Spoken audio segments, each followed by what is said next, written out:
Bonsoir, bon atelier d'écriture, le cycle été 2024, c'est prévu pour 40 jours, avec les petits rabs quand on en saute un, mais en tout cas il y aura 40 propositions. L'enjeu pour moi, évidemment, de reparcourir, il y a plus de 240 propositions en ligne sur Tiers Livre, une vingtaine de cycles, c'est depuis 2016, donc solidifier, réorganiser tout ça, et puis il y a plein de propositions qu'on a traversées en les découvrant, et puis hop là, puis finalement on passe à une autre.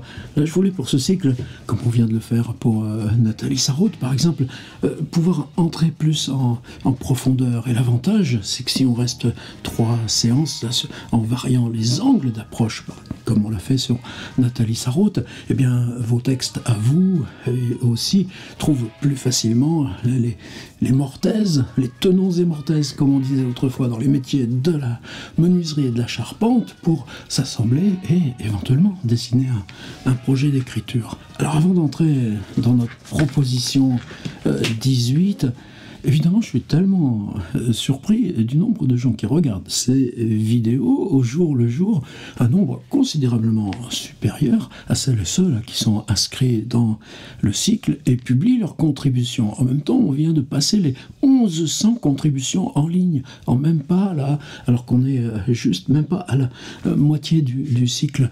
Vous vous privez énormément. Si vous souhaitez nous rejoindre, aucun problème pour prendre le train en marche, mais je comprends aussi que des personnes souhaitent rester à distance, travailler pour elles, pour eux, mais en même temps curiosité de comment nous on s'y prend, de quels auteurs on ouvre et on décrypte. Alors vous savez que sur le site il y a ce qu'on appelle pack numérique, c'est-à-dire que les fiches d'extrait et les fiches d'appui qui accompagnent chaque proposition, elles vous sont accessibles. Et oh là, je crois qu'il y en a plus de 400 en ligne. C'est des petits documents dont je m'efforce, mais depuis très longtemps, depuis une vingtaine d'années, ça a mûri à mesure des ateliers, je les fais, je les remplace, je les complète. Et d'une part, vous pouvez les imprimer si vous animez vous-même des ateliers d'écriture et les donc distribuer à vos participants, ces extraits qui permettent là de définir. C'est une bibliothèque d'outils pour l'atelier d'écriture, ou tout simplement, d'autre part, quand vous visionnez des vidéos sur nos cycles, que vous repreniez le cycle dialogue, ou que vous preniez le cycle lieu personnage, etc., de disposer en parallèle de la vidéo de ces fiches. Eh bien, je viens de rajouter dans le même pack numérique un petit dossier qui est, ça s'appelle Été 2024 Miroir. C'est facile à trouver si vous avez déjà l'accès à ce pack numérique. Eh bien, toutes les propositions là, toutes les fiches d'appui au parcours qu'on est en train de faire depuis le 20 juin. Alors, maintenant, notre proposition 18. Je voulais qu'on fasse une petite série. Pour moi, c'est de toute façon indissociable de tout parcours, la question de l'image. Alors évidemment, vous trouverez dans le site des tas de propositions, les cycles d'initiation en route pour l'écriture. On a fait il y a 2 ans un cycle dédié photographie, fiction, dont je pense qu'on va retraverser certaines des propositions, mais pour moi, c'est pas la question de travailler sur l'image en tant que telle, ni la question de dire on va décrire des photographies. Et simplement, les photographies, les images font partie de notre contexte de réalité, de façon évidemment très différente que ça pouvait l'être au temps de Marcel Proust ou au temps même de Claude Simon, et encore plus maintenant de façon exponentielle. Et ce qui change aussi, je pense, je vais me sortir un petit boîtier si j'ai besoin de petites manips, du fait des pratiques individuelles, et le fait que ces pratiques deviennent des pratiques de masse, ou que dans les pratiques de masse que sont évidemment les conversations, les échanges à distance, le téléphone, c'est pas d'aujourd'hui, voire encore Marcel Proust, on va en reparler pas mal de Proust, je pense. Eh bien, maintenant, ces questions d'image, images animées, images en temps réel, images, etc. Bon, pas besoin de vous faire un dessin. Pour moi, pas possible d'avancer dans un cycle comme ça sans se refaire une petite séquence. Et c'est une punition? Non, c'est simplement parce qu'à chaque fois, on découvre d'autres choses. Alors comment on va avancer? Là, sur une petite série de 4 ou 5 liées à l'image, en partant de la photographie, mais je voudrais bien qu'on recroise aussi très vite la question de l'image film et de l'image animée. Et là encore, on a déjà un petit bout de cycle, vers un écrire film, et tout ça, on va le revisiter. Je me suis longtemps servi, Hervé Guibert, qui a été fauché un peu après Bernard-Marie Coltès dans cette grande première vague du sida, avant même l'arrivée là, des trithérapies. Ouais, ben c'est évidemment douloureux. Guibert, un personnage singulier, on s'est croisé quelques fois, mais c'est pas ça qui détermine. Il fait partie de ces gens pour qui la pratique de la photo et la pratique de l'écriture n'étaient pas dissociables. C'est-à-dire que lui-même photographiait, lui-même a exposé ses photographies. Il y a une autre instance de croisement qui n'existait pas au temps de l'image fantôme, c'est qu'il a tenu dans Le Monde une chronique. Est-ce que c'était hebdomadaire ou alors est-ce que c'était dans le supplément artistique du Monde? Je crois que c'était le lendemain du Monde des Livres, une chronique sur les expositions de photographie. Et là, il s'agissait de parler sur la photographie, de parler sur les accrochages, de parler sur ce qu'apportait. Quelquefois, il se trompe. Il y a un article que je déteste sur Gina Pan, par exemple. On peut, évidemment. On a chacun d'entre nous le droit à apparaître sur la bonne voie ou la bonne bifurcation. L'image fantôme, c'est autre chose. Alors dans l'œuvre de Guibert, évidemment, il y a une cohérence. Il y a évidemment aussi, donc là on est en 1981, dès que la maladie se déclare à l'ami qui ne m'accompagnait pas, etc. Ce combat ou la réflexion sur la mort à 40 ans, ça prendra le dessus. Une image fantôme garde cette singularité. C'est-à-dire, il ne s'agit pas de parler sur la photographie, puisque justement Gallimard a repris les chroniques de Guibert sur les expos photographie. C'est un livre de littérature. Est-ce que ça s'appelle roman ou quoi que ce soit? Non. Ça, Minuit avait fini par comprendre qu'il n'y a pas besoin de rajouter un sous-titre de genre. Il y a une anecdote de départ, et justement c'est ça, c'est ce premier texte, l'image fantôme. La mère d'Hervé Guibert est malade. Dans l'évolution de cette maladie, alors qu'elle refuse l'image, eh bien, elle va s'habiller, se préparer, se maquiller, et Hervé Guibert tient à faire ce que tous les deux savent être le dernier portrait. Le dernier portrait avant que, là encore, mais bien longtemps avant ces questions de sida, la maladie fasse son travail et les arrache l'un à l'autre. Hervé Guibert fait cette séance. Quelques mois plus tard, la mère disparaît. Encore quelques mois, la traversée du deuil. Guibert ouvre son appareil photo pour prendre la pellicule et développer le négatif, et s'aperçoit que pour la seule et unique fois de sa vie, il avait oublié dans l'appareil, tout au long de cette séance, de mettre une pellicule. C'est l'anecdote de départ. Anecdote, évidemment, le mot est pas forcément choisi. Ensuite, on a 64 textes, ce qui est impressionnant. Plus ou moins long, plus ou moins court. Vous savez, dans l'extrait, je vous ai mis par exemple photomaton, c'est à peine 10-12 lignes, mais indépendamment des photomatons que quelqu'un comme Raymond Queneau pouvait pratiquer en série, le rôle qu'ils ont, par exemple dans les autoportraits de Francis Bacon. Comment vous produisez une image de votre visage pour ça, la distorsion, amplifier la distorsion ou répondre à la distorsion en cherchant et en fabriquant votre autoportrait en peinture. Mais photomaton, moi je viens de refaire mon passeport, vous n'avez pas le droit de sourire, il faut enlever les lunettes, et il y a tout ce travail-là. Et puis évidemment, vous voyez comment ça renvoie sur les choses de reconnaissance faciale, ces enjeux sociétaux et tout ça. Alors c'est important, ces 64. Oui, parce que pour nous, c'est un classique, Roland Barthes, La Chambre claire.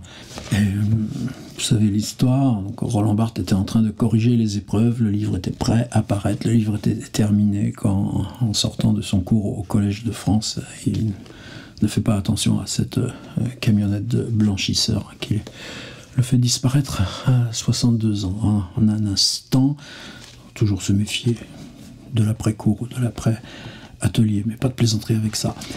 Dans La Chambre claire, ça paraît en 1980, c'est-à-dire 80-81. On n'est pas encore dans l'après de ce saut qualitatif que représente La Chambre claire. La Chambre claire, les chapitres sont numérotés de 1 à 48. Et qu'est-ce que fait Roland Barthes, sémiologue ou anthropologue ou ce que vous voulez? Histoire comme séparation, reconnaître la petite fille, la pose, les rayons lumineux, la couleur, l'étonnement, l'authentification, la mort plate, champ aveugle, dualité, informer, peindre, signifier, la photo inclassable, l'émotion comme départ, folie, pitié, la photographie domestiquée. Barthes, sur quelque chose qui peut paraître monolithique, simple, photographier, faire de la photographie, isole 48 façons de photographier. Et ces 48 façons de photographier, il les articule à chaque fois, il les associe à une photographie prise dans l'histoire de la photo. Il y a même Gustave Le Gray, il y a Kertész, il y a les photographies de guerre, il y a les nus de Robert Mapplethorpe. Tiens, ça, le livre s'ouvre là. Et c'est-à-dire que ces 48 manière d'envisager différemment, de compartimenter des usages d'un geste qui peut paraître simple. Je photographie avec mon iPhone, oh le beau paysage, je suis dans un musée, je regarde pas le tableau, je le fais comme ça.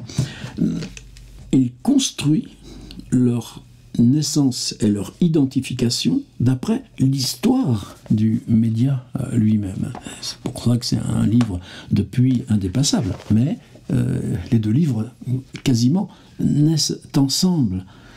Alors 48-64, prenez Marcel Proust, on a 198 occurrences de la photographie, à condition d'ajouter par exemple Kodak, le mot Kodak, le Kodak de Robert de Saint-Loup, on ne dit pas de la photo, et il avait son Kodak avec lui, etc. etc.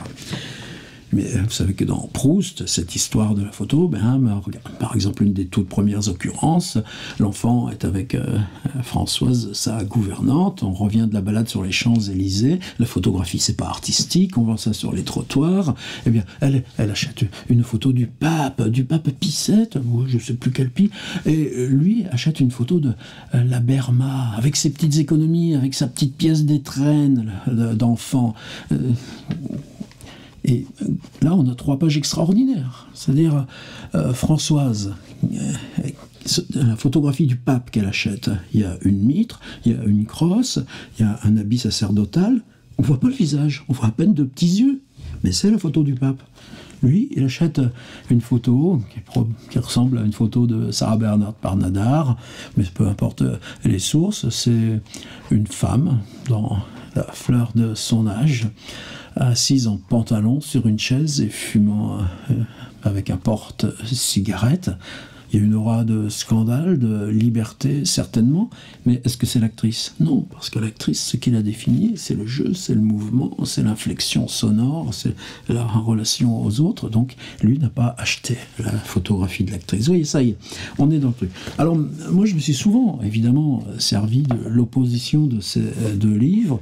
L'image fantôme, pour moi, c'est un livre, évidemment, classique de ce point de vue, mais je m'en suis servi pour essayer d'entrer dans comment un texte peut représenter une photographie. C'est pas l'ekphrasis. L'ekphrasis, c'est d'écrire une image. Prenez par exemple Claude Simon dans Histoire. On vient de traverser Histoire récemment. Vous savez qu'à un moment, dans Histoire, c'est le narrateur ouvre un tiroir. Dans ce tiroir, il y a des cartons à photos. Il y a un chapitre de Hervé Guibert qui s'appelle Le carton à photos. Tiens, vous voyez, stockez ça un petit peu dans vos têtes. Et là, c'est ces images d'avant 1910, c'est des photographies qu'on fait soi-même, mais on les donne à développer enveloppées et elles vous sont rendues avec des petites cases, adresse, une case pour le timbre et puis le texte, et dire que la photographie c'est aussi les bords dentelés, la matière, la marge, noir et blanc ou couleur. À l'époque évidemment chez Claude Simon il n'y a pas encore les couleurs, et puis il y a le texte dont on l'accompagne pour l'envoyer à son destinataire.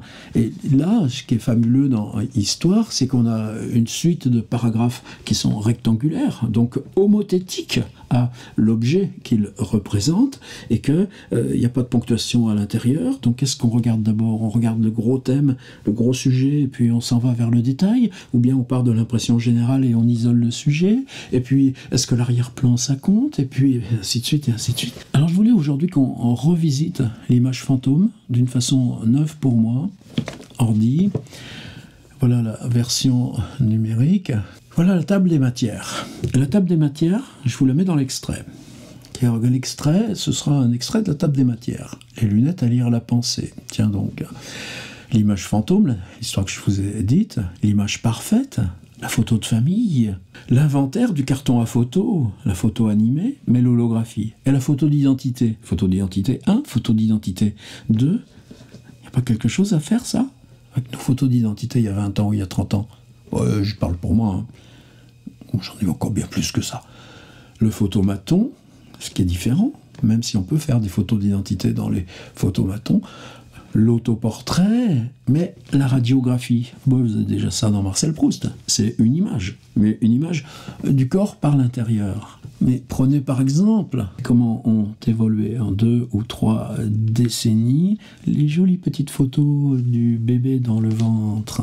Une photo qui était uniquement technique, c'est-à-dire utiliser un outil d'échographie difficilement interprétable, en tout cas autrement que par les spécialistes, pour aller identifier un possible problème lourd chez le nourrisson. Et à la fois l'image et le progrès technique de l'image fait qu'elle devient en elle-même non seulement quelque chose qui permet un lien à l'être, un tout petit être en tout petit développement, de la même façon que autrefois on posait le nourrisson sous une peau d'ours, mais que des rituels de diffusion et d'échange naissent autour de la première échographie. Il n'y aurait pas quelque chose à faire là, dans ce déplacement des usages sociaux adossé à une évolution technique. Le médecin, il n'en a pas grand-chose à faire, lui, de cette perfection de l'image. Photo de voyage, écriture photographique, la chambre, photographier une chambre d'hôtel, planche contact, on a un petit peu oublié ce que c'est, mais quand vous prenez pareil votre appareil, que vous prenez la petite carte SD, j'adore, c'est Lumix parce qu'on a toujours 2 cartes SD, une qui sert moi pour les vidéos, la 1, et une qui sert pour les photos, la 2, quand vous transportez ou via direct le câble USB, ça, bien sur mon disque, j'ai un logiciel qui s'appelle Lightroom, qui est rien d'autre qu'un appareil photo. C'est-à-dire que vous prenez par exemple le fait que sur mon site j'ai 20 000 images et le fait que sur mon disque dur j'ai 130 000 images, eh bien c'est juste une amplification numérique, parce qu'autrefois on était forcé de compter. On revenait des vacances, on emmenait les 3 pellicules à la Fnac, vous saviez combien ça coûtait, et puis la Fnac vous renvoyait des tirages automatiques, et puis quelquefois en mettant un autocollant en travers, photographie floue non facturée. Alors que quelquefois ces photographies floues témoignent d'un instant qui pour nous a plus de valeur d'attente, ainsi de suite, ainsi de suite. Mais la photo ratée, la photographie floue, tout ça sont des catégories qui peuvent entrer dans les 64 là, d'Hervé Guibert. L'appareil est le petit outil. Tiens, allons voir son petit outil. L'appareil photo est un petit corps autonome avec son diaphragme, ses temps d'ouverture, de rétraction. Avec l'iPhone, c'est tout automatique. Et qu'est-ce qu'on perd à l'automatique? Eh ben, qu'est-ce qu'il m'a fait à l'iPhone? L'iPhone, là, il a beaucoup moins de pixels sur son tout petit capteur, là, le tout petit zinzin qui est là, qu'un machin comme ça, même si ça, c'est des 4 tiers et que le capteur est en tout cas moins grand là, que celui-ci par lequel je vous parle. Donc, qu'est-ce qu'il fait l'iPhone? Ben, il fait une série de 3 ou 4 photos. Quand vous appuyez, vous faites une photo. Non, vous en avez fait 8. Mais sur ces 8, ben, il les superpose. Et en les superposant, l'algorithme, ça s'appelle intelligence artificielle. Ces algorithmes viennent identifier. Ah non, ça ressemble à une ligne d'horizon. Ah, ça pourrait être un visage. Oh, c'est juste un objet. Oh, c'est des signes écrits. Et interprète la superposition des 8 ou des 10 images pour faire quelque chose que vous voyez ici.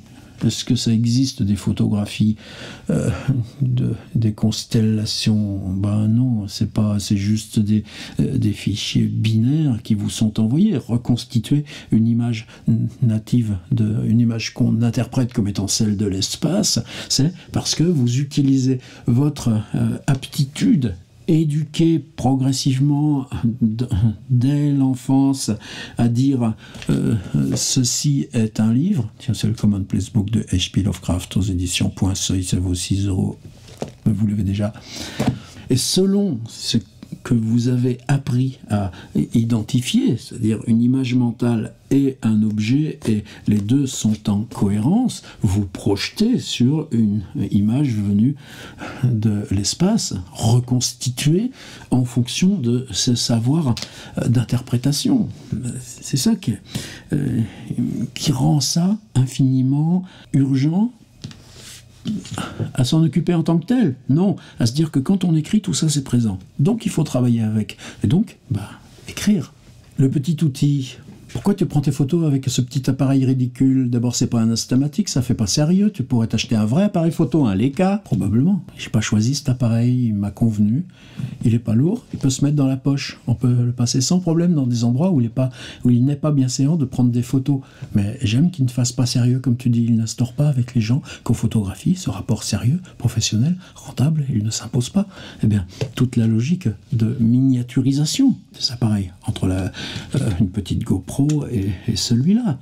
Vous voyez les formidables interviews de ce géant qu'est Alain Cavalier, qui était un des premiers cinéastes à migrer là du grand tournage avec tous les gens à l'utilisation d'un petit caméscope incluant le son dans les années 70 ou 90, ou plutôt 90. Mais on y est là.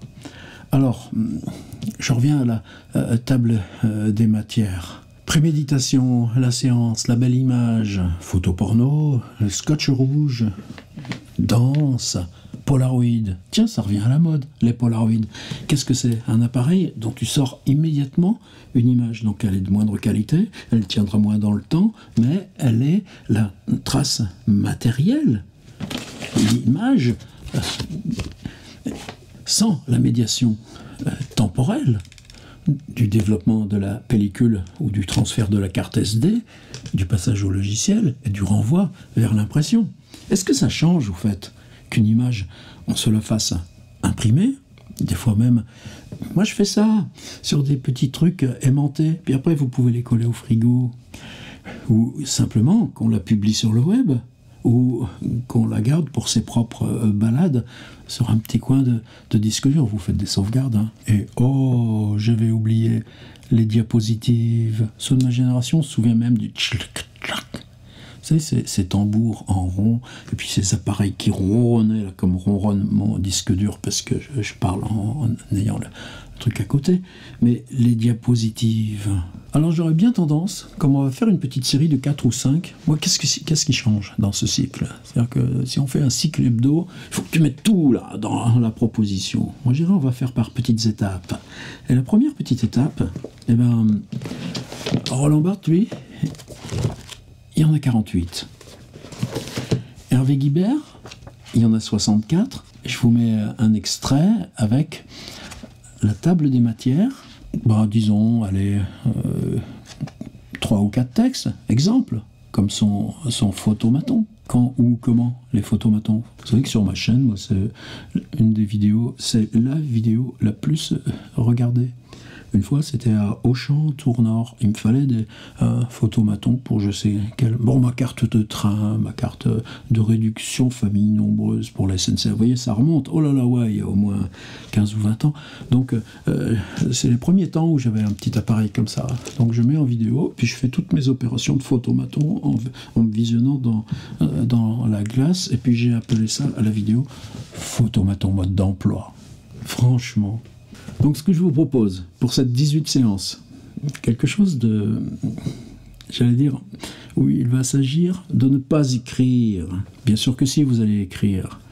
Mais si on se concentre sur cette question de la liste, de la fragmentation des usages, de l'inventaire des usages de la photographie. Je n'ai pas l'inventaire des photographies en général. On n'est pas là pour faire de la sociologie de la photographie. Vous voyez combien je me suis permis de prendre d'exemples personnels, là, dans ces 20 minutes. Eh bien, dans vos usages, à vous, de la photographie, est-ce que vous pouvez faire la liste ? Qu'est-ce que vous gardez ? Qu'est-ce que vous ne gardez pas ? Est-ce qu'un jour, vous avez emmené à la déchetterie ? Tiens, il y a un truc spécial, parce qu'autrefois, il y avait du plomb, ou je ne sais pas quoi, dans les radiographies. Donc, à la déchetterie de l'agglomération de Tours, il y a une petite boîte spéciale pour déposer les vieilles radiographies que vous avez gardées à la maison. Ça vous plaît pas, mes exemples ? Bah, trouvez-en d'autres. Hein. Il y a les photos au mur. Il y a les photos derrière soi, la photo qu'on met devant soi sur la table, les petites photos qu'on a en fond d'écran sur le téléphone. Il y a beaucoup de choses. Moi, ce que je vous propose, pour la 18, oh, vous inquiétez pas, dès demain, il y aura la 19, Annie Ernaux, on va faire autre chose. C'est simplement 48, 64, vous, là, vous mettez quoi et vous en mettez combien ? Alors si après, comme le photomaton d'Hervé Guibert, vous voulez développer en 3 ou 4 lignes, et pas s'en tenir là à une table des matières, bien volontiers. Mais essayez de développer au maximum la liste en vous disant que si Barthes en fait 48, si Hervé Guibert en fait 64, vous en faites combien ? Et évidemment, il y a le titre, photomaton, et puis 2 ou 3 lignes, ou une ligne, pour dire ça correspond à quoi pour vous ? Album ?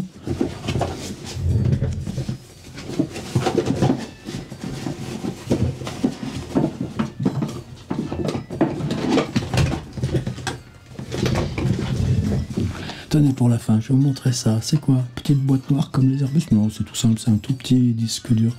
Un tout petit disque dur qui s'appelle photo au miroir. C'est-à-dire que mes 130 000 photos, je stocke, je les trie pas. Évidemment, j'élimine celles qui sont... Parce que des fois, le truc est dans ta poche, t'appuies sans faire exprès. Ou c'est raté, c'est trop bougé, tout ça. Mais je les stocke là. Eh bien, une fois par mois, je recopie le dossier du gros disque dur vers celui-ci. Et celui-ci, c'est un petit machin de plastoc tout fragile, mais il ne sert qu'une fois par mois. Par contre, si l'autre il crame, bah, il me restera ça. Est-ce que c'est important pour soi-même, cette mémoire ? Justement, c'est ça qu'on va aussi ouvrir. Est-ce qu'une photographie est importante si on ne la regarde même plus jamais ?